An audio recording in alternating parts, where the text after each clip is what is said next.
नमस्कार साथियों, जैसा कि आज आपको मालूम है भगत सिंह शहीद आजम भगत सिंह के जन्म दिवस पर आम आदमी पार्टी की तरफ से आज विशाल तिरंगा यात्रा का आयोजन किया गया।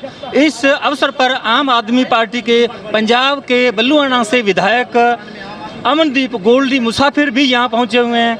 आइए हम उनसे आपकी मुलाकात करवाते हैं। उनसे जानना चाहेंगे कि विधानसभा चुनाव जो राजस्थान में होने वाले हैं उनके संबंध में वो यहाँ पहुँचे हैं, उनकी क्या रणनीति है।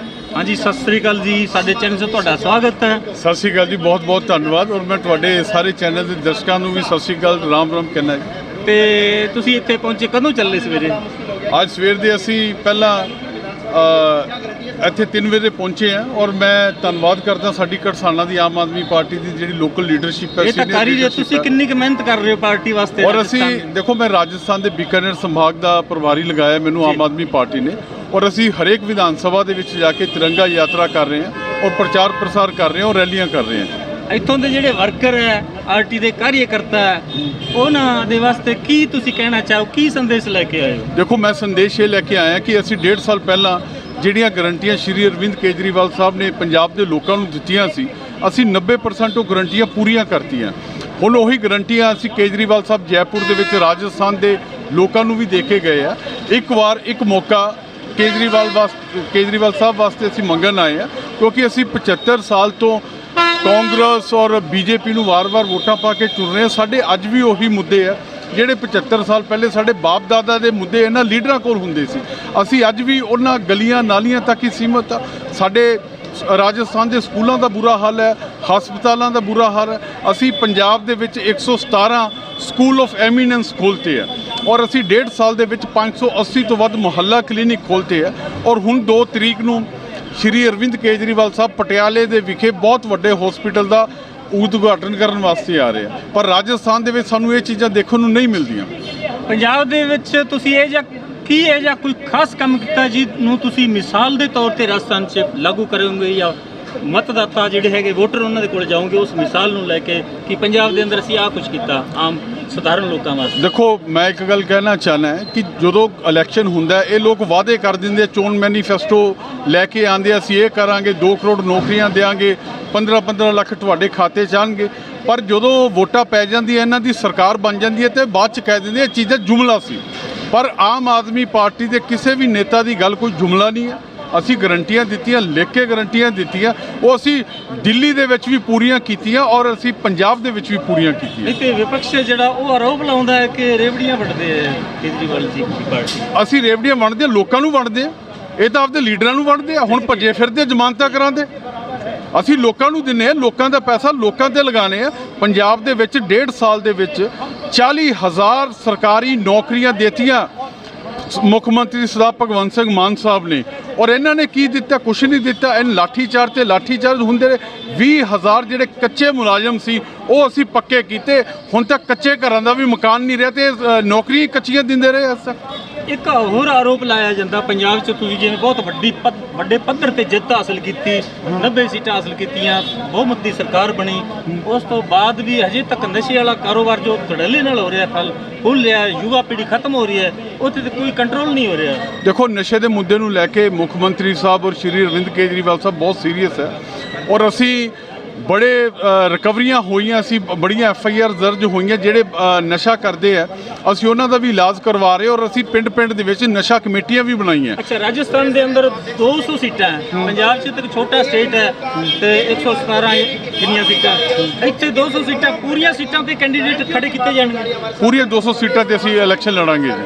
ਅੱਛਾ, ਜੋ UPA ਦੀ ਥਾਂ ਤੇ ਇੰਡੀਆ ਨਾਮ ਰੱਖਿਆ ਗਿਆ विपक्ष ने कांग्रेस या सारे संगठन है ਜਿਹੜੇ ਮਿਲ ਕੇ ਤਾਂ ਹੁਣ ਜਿਹੜੇ ਇਹ ਇਲੈਕਸ਼ਨ ਹੋ ਰਹੇ ਵਿਧਾਨ ਸਭਾ ਇਹਦੇ ਅੰਦਰ ਕੋਈ ਫਰਕ ਨਾ ਪਊਗਾ, ਕੋਈ ਵਿਰੋਧ ਗਤੀਰੋਧ ਤਾਂ ਨਹੀਂ ਪੈਦਾ ਹੋ ਜੂਗਾ? ਨਹੀਂ, ਉਹ ਪਾਰਟੀ ਹਾਈ ਕਮਾਂਡ ਦਾ ਕੰਮ ਹੈ। ਅਗਰ ਪਾਰਟੀ ਹਾਈ ਕਮਾਂਡ ਸਾਰੀਆਂ ਪਾਰਟੀਆਂ ਮਿਲ ਕੇ ਅਲਾਈਅੰਸ ਕਰਨਗੀਆਂ ਤਾਂ ਉਹ ਅਲੱਗ ਇਸ਼ੂ ਹੋਏਗਾ।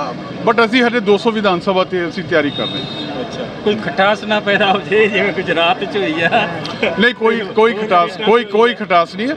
अगर अलायंस होया तो फिर वो सीटां दे ਜਿਵੇਂ ਵੀ ਹੋਏਗਾ ਸੀਟਾਂ ਦਾ ਬਟਵਾਰਾ ਹੋਏਗਾ ਉਵੇਂ ਇਲੈਕਸ਼ਨ ਲੜਾਂਗੇ। ਹੁਣ ਦੇ ਇੱਥੋਂ ਦੀ ਰਾਜਸਥਾਨ ਦੀ ਕੀ ਰੋਡ ਮੈਪ ਹੈ, ਕੀ ਰਣਨੀਤੀ ਹੈ ਜਿਹੜੇ ਦੇਖੋ ਸਾਡੀ ਜਿਹੜੀ ਗਾਰੰਟੀਆਂ ਕੇਜਰੀਵਾਲ ਸਾਹਿਬ 7 ਗਾਰੰਟੀਆਂ ਦੇ ਕੇ ਗਏ ਉਹ ਸਾਡਾ ਰੋਡ ਮੈਪ ਹੈ। ਉਹ ਅਸੀਂ ਗਾਰੰਟੀਆਂ ਸਰਕਾਰ ਬਣਨ ਤੇ ਅਸੀਂ ਇੰਪਲੀਮੈਂਟ ਕਰਾਂਗੇ, ਜਿੱਦਾਂ ਅਸੀਂ ਪੰਜਾਬ ਦੇ ਵਿੱਚ 1.5 ਸਾਲ ਦੇ ਵਿੱਚ ਅਸੀਂ ਸਾਰੀਆਂ ਗਾਰੰਟੀਆਂ ਇੰਪਲੀਮੈਂਟ ਕੀਤੀਆਂ। बहुत बहुत शुक्रिया। साथियों, हमारे साथ महिला प्रदेशाध्यक्ष हैं आम आदमी पार्टी की गायत्री देवी जी। हमें इनसे जानना चाहेंगे कि आपकी क्या रणनीति, आप जयपुर से यहाँ अचानक तत्काल यहाँ पहुँची हैं, आज इस कार्यक्रम में आपने हिस्सा लिया, तो क्या कहेंगे? जी, तत्काल नहीं पहुँचे हम पिछले काफ़ी लंबे समय से बीकानेर संभाग पे और ख़ास करके गंगानगर और हनुमानगढ़ में काफ़ी सक्रिय हैं, क्योंकि देखिए चुनाव नज़दीक है, इसमें कोई दो राय नहीं है।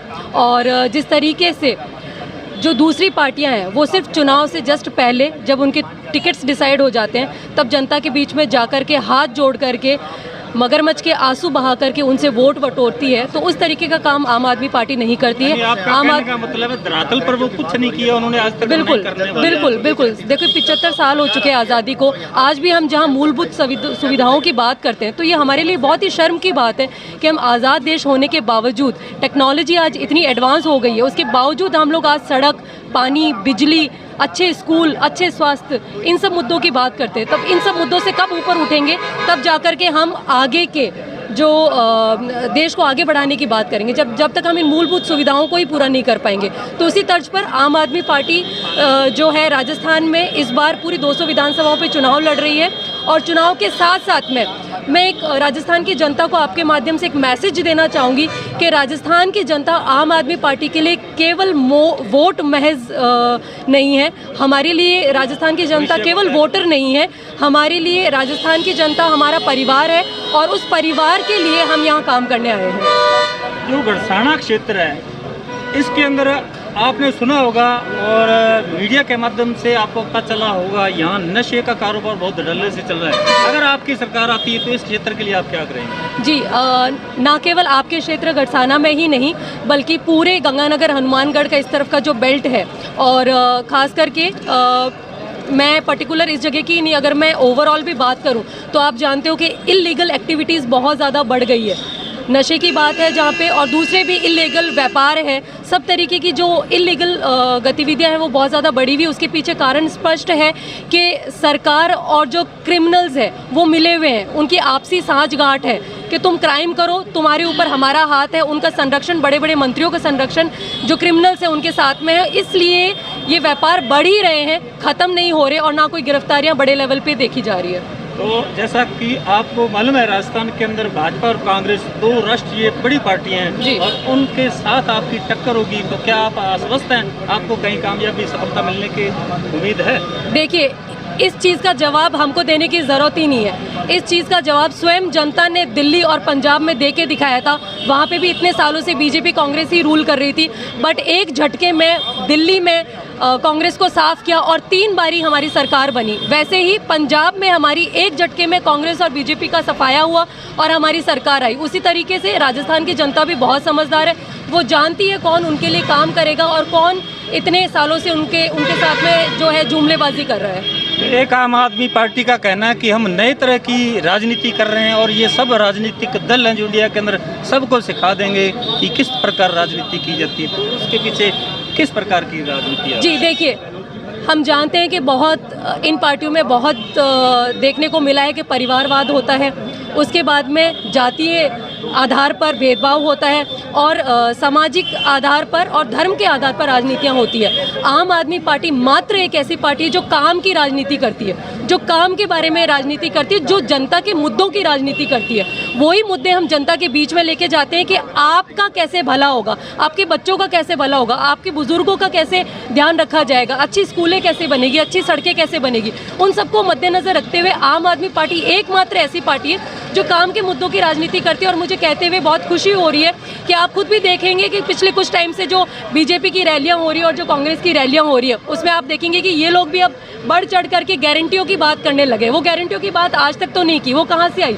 वो अरविंद केजरीवाल जी के पैटर्न पे चल करके जनता में जा रहे हैं, क्योंकि उनको पता है कि ये जो जा रहे हैं, ये जो बोल रहे हैं, ये वो करके दिखाते हैं, जिससे जनता उनकी तरफ आती है। तो अब और कुछ हमारे पास में बचा नहीं, तो उनको कॉपी किया जाए और गारंटियों का इस्तेमाल किया जाए पर मैं इसमें एक बात और कहना चाहती हूँ, जैसे कि हमारे नेताजी कहते हैं कि हम राजनीति बदलने आए हैं, हम काम की राजनीति सिखाने आए हैं। तो इससे सीख करके भी जनता का अगर भला करते हैं तो हमारे लिए तो वो भी वेलकमिंग है।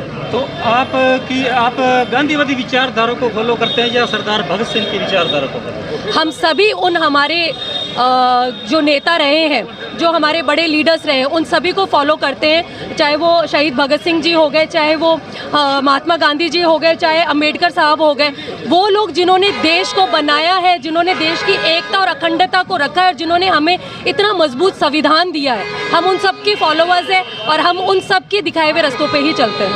बहुत बहुत शुक्रिया मैडम जी, धन्यवाद। हाँ साथियों, ये थी गायत्री देवी, महिला, आम आदमी पार्टी की महिला